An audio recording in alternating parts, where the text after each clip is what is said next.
runaway slave, but he let her go right away because he could see that we wanted to help him. His name is John, and we're hiding him in our cellar. You see, he'd been forced to serve in the Confederate Army against his will. He'd managed to slip past their sentries and escape, but now they're searching for him. And if he's caught, he'll be severely punished. But worst of all, he'll lose his freedom and be a slave again. You in there. It's all right. Open up this door. Go Open on. Up, you hear me?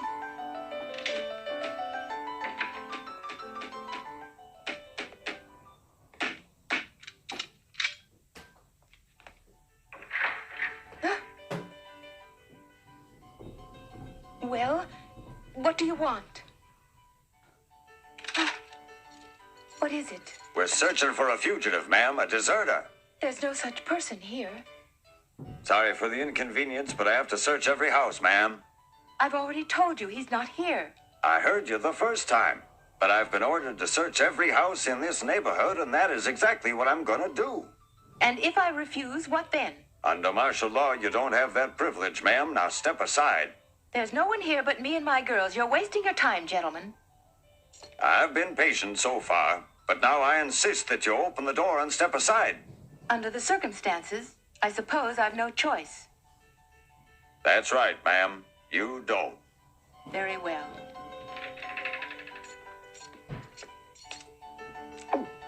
Follow her, Vance. Corporal! That's Hannah, our maid. She's been with us for years. She's like one of the family. If she'd seen him, she would have told me. You never can tell.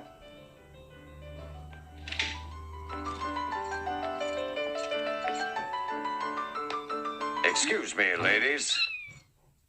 This won't take long. My mother and sisters were almost too scared to breathe. The Confederate officer was standing directly on top of the trapdoor of the cellar where John was hiding. I questioned the maid and searched the kitchen, but there's no sign of him. She's the only one in there, sir. Very well, Finch. Search all the rooms downstairs. Yes, sir. You go and search the rooms upstairs, Woodward. Yes, sir. Please don't be harsh with my girls. They're scared enough as it is. I understand. Well, what are you waiting for? Yes, sir. Oh, there's no one up there except my daughters, Corporal. I swear it. He could be up there without your knowing it. Now, if you'll excuse me, ma'am. Oh. By the way, miss, you play beautifully. Please do go on. Go on, dear. Play something. Please, Lord, please don't let them find me. I can't go back. I can't. That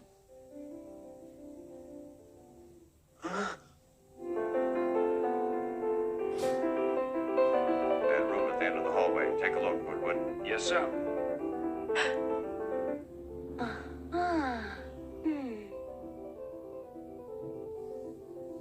How nicely she plays. And with all those soldiers around. If it were me, I'd be too scared. So it's every room except for this one, sir.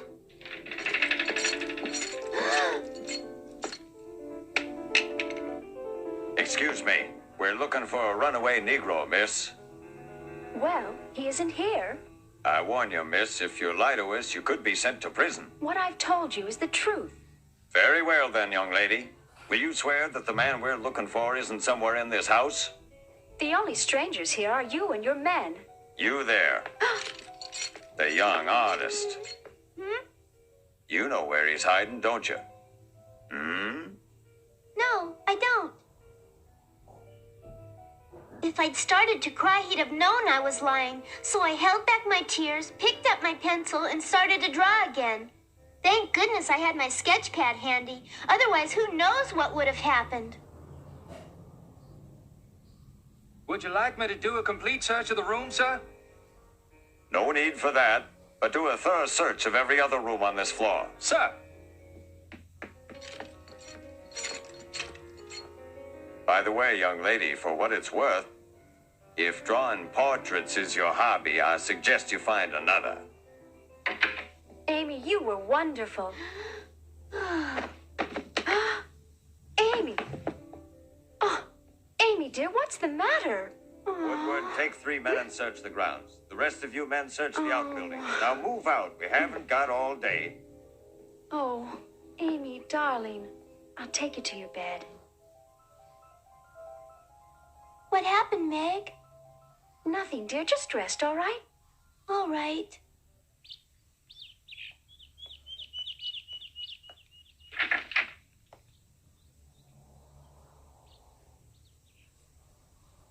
Smells awful good.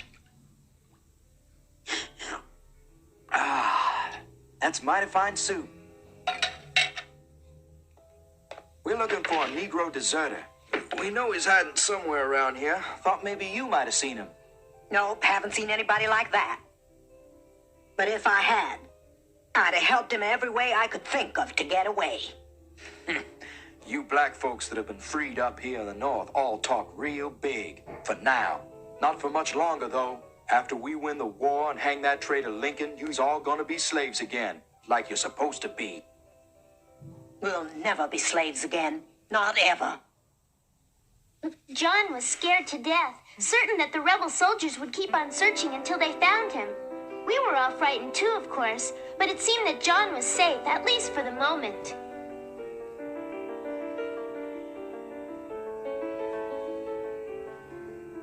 That's lovely. I haven't heard a piano in 2 years. Well, I better have a look at that fireplace. Fireplace? Sometimes they hide up the chimney. Excuse me, miss.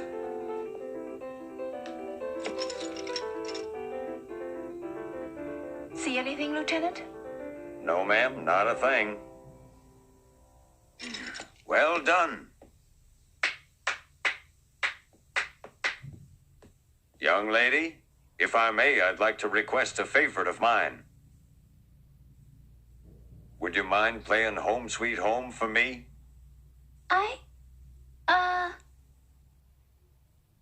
Go on, dear.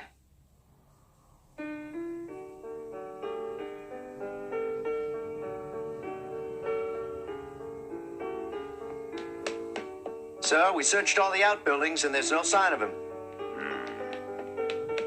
Any luck, Woodward? No, sir. Very well. The young lady plays piano quite beautifully, doesn't she?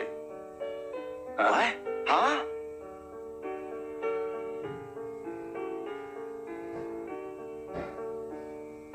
How very strange. There sat Beth playing for the Confederate officer who'd forced his way into our home. A man who believed he had the right to enslave other men simply because their skin was darker than his. And yet, he wasn't an evil man. In fact, he reminded me of Father, a man who was fighting for what he believed in and who missed his home and family very much. Jimmy, time for supper. All right, Grandma, I'm coming. Whoa, whoa. Grandma! I love you.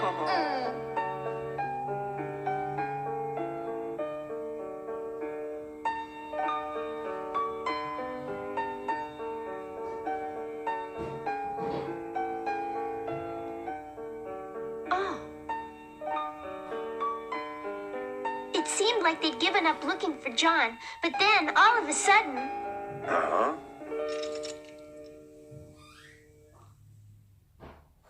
At that moment, it seemed certain that the lieutenant had discovered the secret door hidden beneath the rug.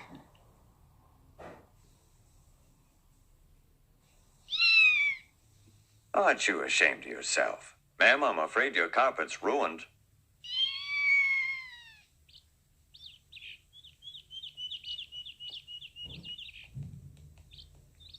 Corporal Baker, you're to report to headquarters right away. We're on our way. But John will get away, sir. Yes, that's quite true, Finch. There's nothing we can do. We've got a war to fight. Can you hear me, John? I hear you just fine. The soldiers are gone, but you'd better stay there till we're sure they're not going to come back. All right, I'll be waiting. It's a blessed miracle. I'm free now. I'm a free man. Freedom. Yes, sir, I'm free.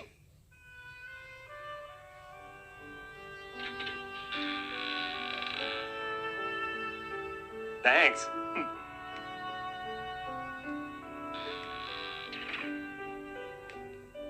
are still several soldiers patrolling the streets, but now that it's dark, we can slip by them. Mrs. March, I'll never forget what you done for me. I thank you, every one of you. Nonsense, it was nothing. Now I think you'd better hurry. I made a little something for your trip. Oh, thanks, Hannah. I appreciate it. I've included $20 along with the food. You've a long way to go. I can't tell you how grateful I am. Mrs. March has given you that money as a gift. But if you're the man I think you are, you'll pay her back just as soon as you can. Right? Right. Ain't no doubt about that. I won't hear of it. It's a gift, and so it shall remain. Well, I appreciate that, ma'am. But I'll pay you back someday. Those soldiers might come back. We'd better hurry. Yes'm.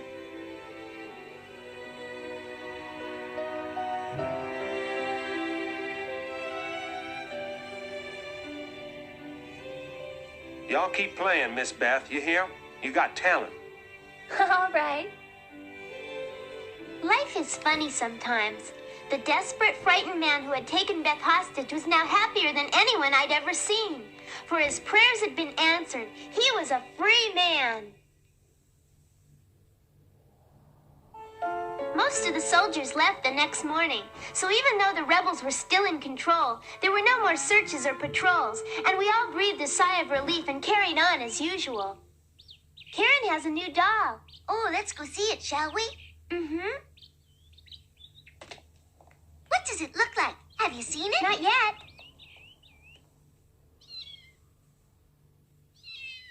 No, no, no, no, no. That will never do. It's dreadful. Ah! If I have to listen to this cat for one more second, I'll go mad. Aha!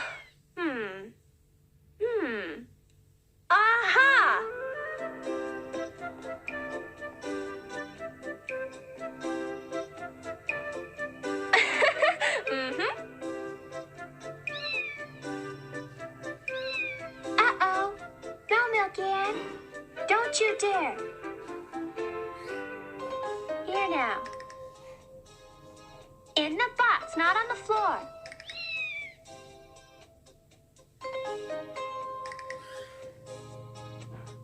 No, no, Milky Ann, not over there. You simply must learn to use your box. No, Milky Ann. Excuse me, but I can't write with all this screeching going on. But she hasn't learned to use the box yet. My novel will never be finished at this rate. A novel, Joe? To write something that long, it must be a wonderful story. It's the best idea for a story I've ever had, but it's awfully difficult to write with Milky Ann crying like that. Oh, please, Joe. Won't you tell me what happens in your story? I'm just dying to know what it's about. Well, I might. Writers don't usually like to talk to anyone about what they're writing. The more you talk about it, the less creative you'll be. But in this case, I'll make an exception. I'm honored, Miss March. As well you should be, Miss March. Well, what's it about? I haven't quite worked out the ending yet, but there is one thing I can tell you. It's terribly frightening. I can't imagine being more scared than I was the day that Father saw those rebel soldiers. I declare I was trembling like a leaf. Christopher Columbus, if you think that was scary, just wait till you hear my story. It's full of horror and terror and fun things like that. To tell you the truth, Joe, I'm not terribly fond of stories like that. Then perhaps I oughtn't tell you about it. I wouldn't want to upset you. Tell me just a little bit of it, all right? Well, the best part is the murder in the haunted castle. It's been deserted for 100 years. But in the cellar, deep underground in the darkness, is the casket of the Count. He's buried in the cellar? Exactly. His treasure was buried with him, but when the casket is open, the treasure is missing, and so is the Count. Stop, Joe. I've heard quite enough. But I've hardly begun to tell you what the story's about. I'm sorry, Joe, but I'll have nightmares for a week if I hear any more. Uh-oh. No, Milky Ann, not there. You must learn to use the box. There, just in time. I do believe it's working, Beth. Now listen carefully. The box. You've got to use the box. Well, it looks like she's finally learned her lesson, Beth. An historic moment indeed. Congratulations. It's about time. Beth, there's one problem. What do you mean, Joe? Hannah doesn't like cats at all. My goodness, I had no idea. I knew that Meg didn't like them, but I didn't know about Hannah. She's terribly frightened of cats even more than Meg. Milky Ann, you hear that? Please stay away from Hannah and Meg, all right? If she wanders into the kitchen, Hannah's going to have a fit.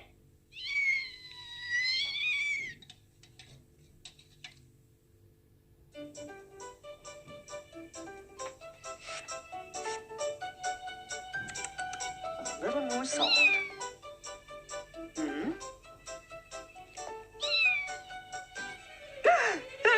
Get away from me, you hear? Scat! Shoo!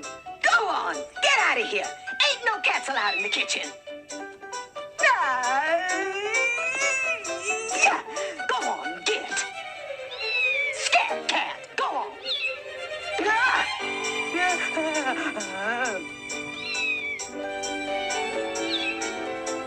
Now I'm warning you, don't take one step closer, you hear me? Now go on, scat! Shoo!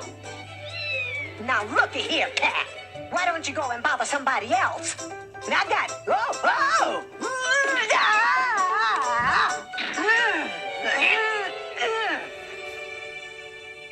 Scat, chew, scat. Go on now. Go on and plague somebody else.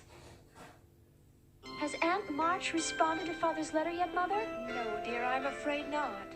But the mail service hasn't been the same since the war began. She might never have received it.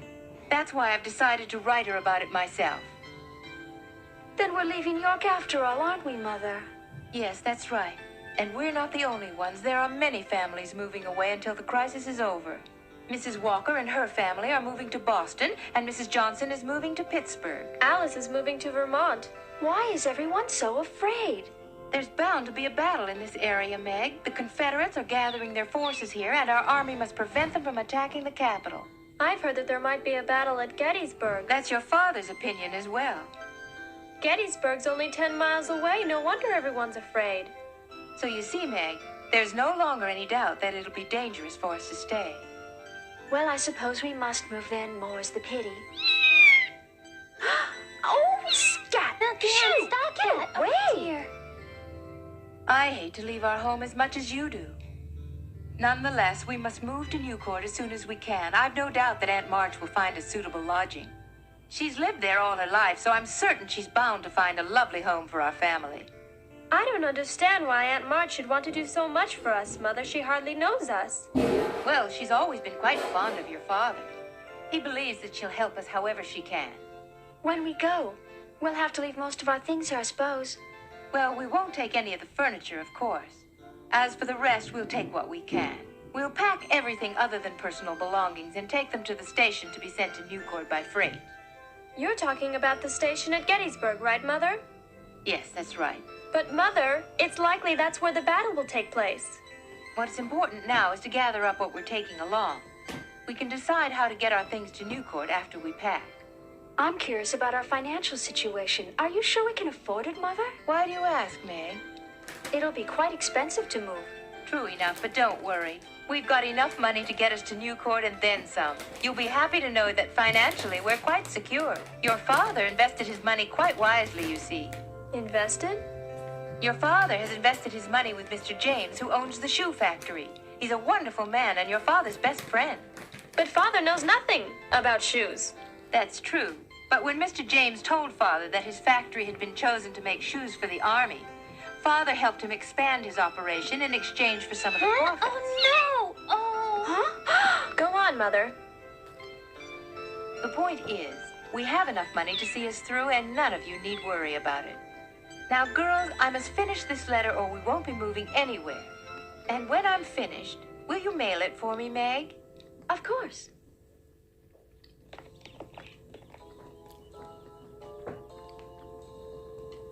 Even if they are the enemy, their uniforms are quite handsome. How nice to see you again, Mrs. Evans. I haven't seen you and Louisa for some time. Hello, Meg. Good afternoon. Meg, dear, how is your mother and your family? Fine. I take it you'll be coming to our party tomorrow night. I planned on going, but since the rebels are occupying the town now, I assumed you'd delay it for a while. Whatever for. Our family's given a dance party during the first week of July for as long as I can remember. A family tradition is more important than a few soldiers, isn't it? Right. It'll be great fun. It'll be a splendid party, but of course many of our eligible young men can't be there because of the war.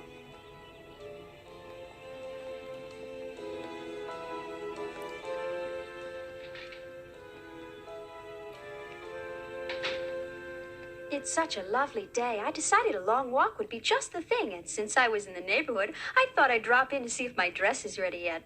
Oh, yes. I just finished it a moment ago. Thanks. Is that your new dress, Meg? And just in time, too. It looks like the Evans are having their party after all. I'll go tell the family. You must put it on as soon as you get home, Meg. Huh? What on earth is taking her so long? Don't be cross. It isn't every day a girl gets a new dress.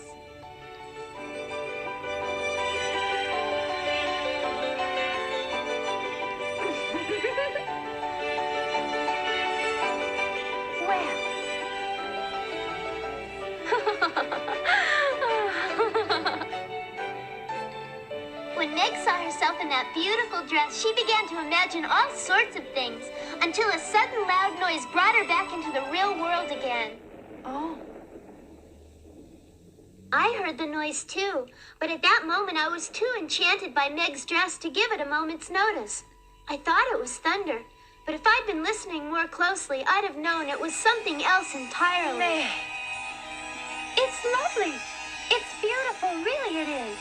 As it turned out, the noise we had heard was the sound of cannons. The Battle of Gettysburg had just begun.